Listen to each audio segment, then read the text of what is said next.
Hello दोस्तों, क्या हाल है आप सभी के। मैं उम्मीद करता हूँ आप सभी के सभी हेल्दी एंड सेफ है और अपनी तैयारी बहुत अच्छे से कर रहे हैं। जब से एसएससी सीजीएल 2019 के टीयर 1 का रिजल्ट डिक्लेयर हुआ है तब से बहुत सारे एस्पिरेंट्स के मन में डाउट है कि कितना स्कोर उन्हें अभी और करना है मेंस के अंदर कि फाइनली वो एक अपनी जॉब ले पाएँ। काफ़ी लोगों का जो टारगेट है सिंपली इस पॉइंट पे ये है कि उन्हें एक जॉब मिल जाए जिससे कि अपना करियर की वो शुरुआत कर पाएँ।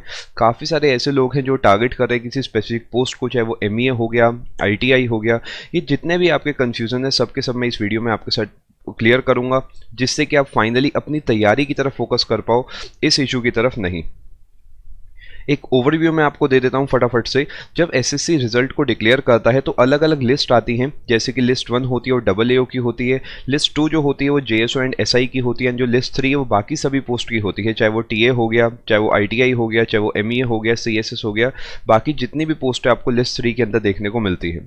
अगर मैं आपसे फाइनल स्कोर की बात करता हूँ जो कि नॉर्मलाइजेशन के बाद आपको देखने को मिलेगा, 7 जुलाई को वो रिलीज करेगी एसएससी। एंड ये आपके लिए काफ़ी इंपॉर्टेंट होगा क्योंकि बहुत सारे ऐसे लोग हैं इस पॉइंट पे जिनका रॉ स्कोर 100 या 110 के आसपास था, लेकिन फिर भी उन्होंने इस एग्जाम को क्लियर करा है। तो ये जानना बड़ा ज़रूरी होगा कि आफ्टर नॉर्मलाइजेशन आप एक्चुअल में कहाँ पे खड़े हैं।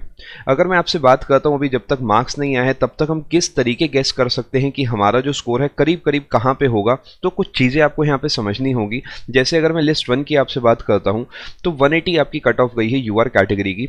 तो मैं ऐसा मान के चल रहा हूँ यहाँ पे कि अगर मान लेते हैं आपका स्कोर 180 प्लस है तो आप इस 2074 कैंडिडेट्स के अंदर ही कोई ना कोई होंगे अगर आप यूआर कैटेगरी को बिलोंग करते हैं, या फिर आप इन बाकी सब कैटेगरी से अगर हैं तो आप इस जितने भी आपको यहाँ पे नंबर दिख रहा है इन नंबर के अंदर से एक होंगे। यानी अगर आप चीज़ों को समझो तो 180 प्लस स्कोर करने वाले टोटल अराउंड 4000 कैंडिडेट्स होंगे। तो अगर आपका लिस्ट 1 में नाम आया तो आप मान के चलें कि आप टॉप जो 4000 है करीब करीब आप वहाँ पे अपनी रैंक आप देख पाएंगे, अगर मैं ओवरऑल इसकी पूरी बात करता हूँ तो।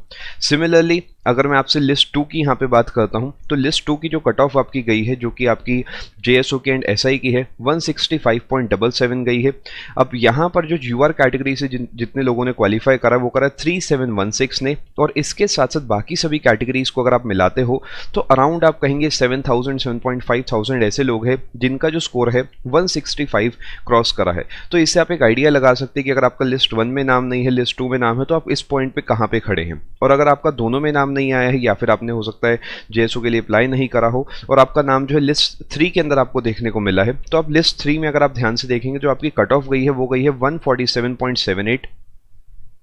एंड अराउंड 26,000 ऐसे हैं जो कि यूआर कैटेगरी को बिलोंग करते हैं जिन्होंने इससे ज़्यादा स्कोर करा है। और अगर मैं बाकी सबको मिला लूँ तो मैं करीब 60,000 ऐसे कहूँगा जिनका जो स्कोर है वो इससे ऊपर है। अब इस पॉइंट को आपको समझना होगा, इससे आपने एक आइडिया लगा लिया कि आप इस पॉइंट पे कहाँ पे खड़े हो। अब बात करते हैं कि आगे कितना स्कोर करना है, आपको मेंस में अभी कितना और चलना है। देखो, इसे जानने के लिए कुछ अजम्पशंस मुझे लेने होंगे और ये अजम्पशन 7 तरीकों आप अपने ऑटोमेटिकली क्लियर कर लोगे। सबसे पहली चीज़ जो मुझे यहाँ पे आपके लिए अज्यूम करनी होगी कि आप कट ऑफ के बहुत बहुत बहुत करीब है। आपका जो टीयर 1 का स्कोर आएगा after normalisation, I repeat after normalisation, वो आएगा 150। अब यहाँ पर जैसे ही आप 7 जुलाई को अपना स्कोर देखेंगे, मान लेते हैं आपका स्कोर है 165, तो जो भी मैं आपको मार्क्स बताऊंगा मेंस के लिए यहाँ पर वो +15 हो गए हैं तो वहाँ पर आप उसे -15 कर लेंगे। अगर आपका स्कोर एग्जाम्पल में के तौर पे अगर मैं आपको बताता हूँ 154 आया तो यहाँ पे आपका +4 हो गया, वहाँ पे आप अपना -4 कर लेंगे। अगर आपका स्कोर मान लेते हैं 180 आ गया तो यहाँ पे आपके +30 हो गए, वहाँ पे आप अपने -30 कर लेंगे। I hope you are understanding कि किस तरीके चीज़ें चलेंगी।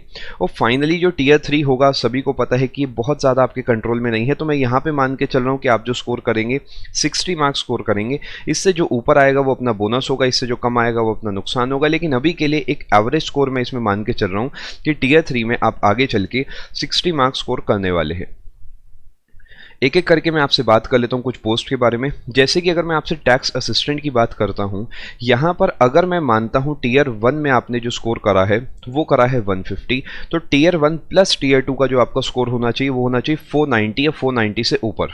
यानी अगर मैं इसमें से 150 हटाता हूँ तो जो सिर्फ टीयर 2 का आपका स्कोर होना चाहिए वो होना चाहिए 340 मार्क्स। और ये ध्यान रखना, नॉर्मलाइजेशन का फ़र्क पड़ता है तो नंबर आपको देखने में बहुत बड़ा लग रहा है लेकिन एक्चुअली अचीवेबल होता है। आप सभी के सभी रेस में हैं पूरे तरीके। इस पॉइंट पे ये मत समझना कि यार 340 कैसे आएंगे, मैं 170 कैसे स्कोर करूंगा दोनों पेपर में। इस तरीके चीज़ों को मत समझो, नॉर्मलाइजेशन को दिमाग में हमेशा रखो और सब चीज़ें सॉर्ट होती चली जाएंगी।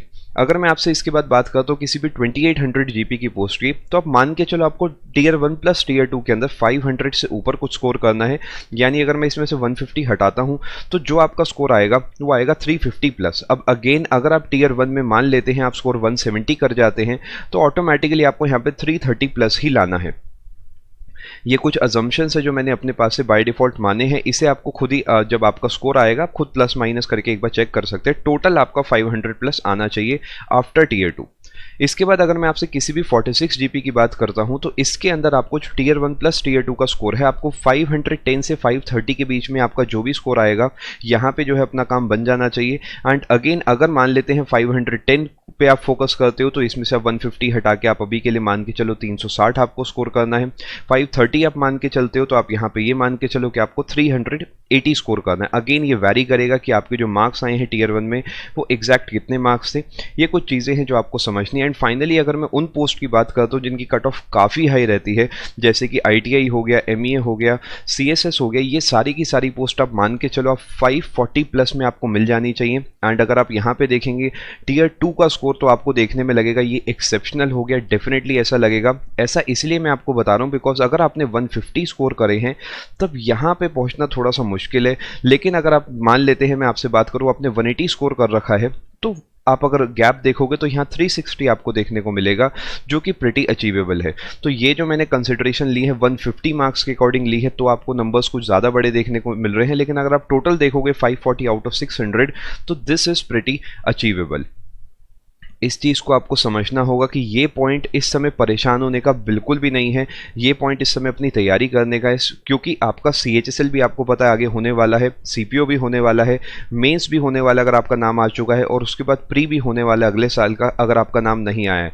इन एनी केस आपको पढ़ाई तो करनी है। तो मेरा सजेशन ये रहेगा इस वीडियो से थोड़ी हिम्मत अपनी बांधो। आप सभी के सभी रेस में अभी कुछ भी ख़त्म नहीं हुआ है। Just relax, just focus on your studies more. पढ़ाई पर पूरी जान लगा दो और पढ़ाई को लेके बिल्कुल परेशान मत हुआ करो। आपको पता है कि जो कैलेंडर है पूरा का पूरा SSC ने रिलीज कर रखा है। टीयर 2 के डेट्स में थोड़ी सी चेंज है, आप फिर भी मान के चले अक्टूबर से पहले पहले आपको अपनी तैयारी पूरी पैक करनी है। एंड तैयारी पूरे तरीके बढ़िया तरीके करो और कहीं मत भटको, सिस्टमैटिक वे में बढ़िया तरीके अपनी तैयारी करो। आप अनअकैडमी प्लस से एक बैच आपको सभी को लगाना है, सिंसियरली अपने नोट्स बनाने हैं, PDFs के लिए अलग फोल्डर जरूर बनाया करो। 6 तारीख से स्टार्ट हो रहा है अमन सर का एंड अभिनय सर का जो बैच है जिसमें क्वांट्स इंग्लिश आपकी पूरी मेंस लेवल की बढ़िया से कवर हो जाएगी। एंड इसमें 6 जुलाई से अमन सर की क्लासेस स्टार्ट हो रही हैं एंड 13 जुलाई से अभिनय सर की क्लासेस स्टार्ट हो रही हैं। एंड इसके साथ साथ आपको बाकी सभी एजुकेटर्स के सारे कोर्सेज, चाहे वो हमारे प्रतियोगिता मंत्रा के कोर्सेज हो, पूरा का पूरा वाईफाई स्टडी हो, पवन राव सर और रानी मैम हो, सारे एजुकेटर्स के सारे कोर्सेज टीयर 1 2 3 सारी तैयारी हो जाएगी।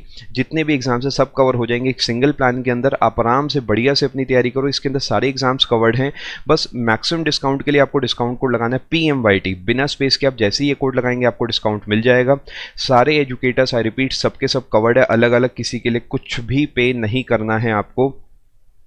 बस डिस्काउंट कोड आप जैसे PMYT लगाएंगे आपको क्रेडिट जरूर लगाया करो। 1-1 रुपये अपना कीमती है, आपको मैक्सिमम डिस्काउंट मिलता है।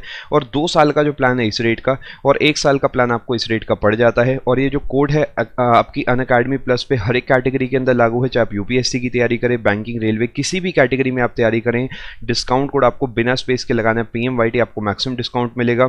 सिंसियरली अपनी तैयारी में लग जाओ। इस पॉइंट पे कोई भी एक्सक्यूजेस आप मत ढूंढो, ना ही कोविड के, ना ही अपनी रैंक के, ना ही अपने स्कोर के। ये जो समय है तैयारी का समय है और इसमें सिर्फ और सिर्फ तैयारी ही होनी चाहिए। आई होप आप सभी को वीडियो पसंद आया होगा। All the very best. Thank you so much.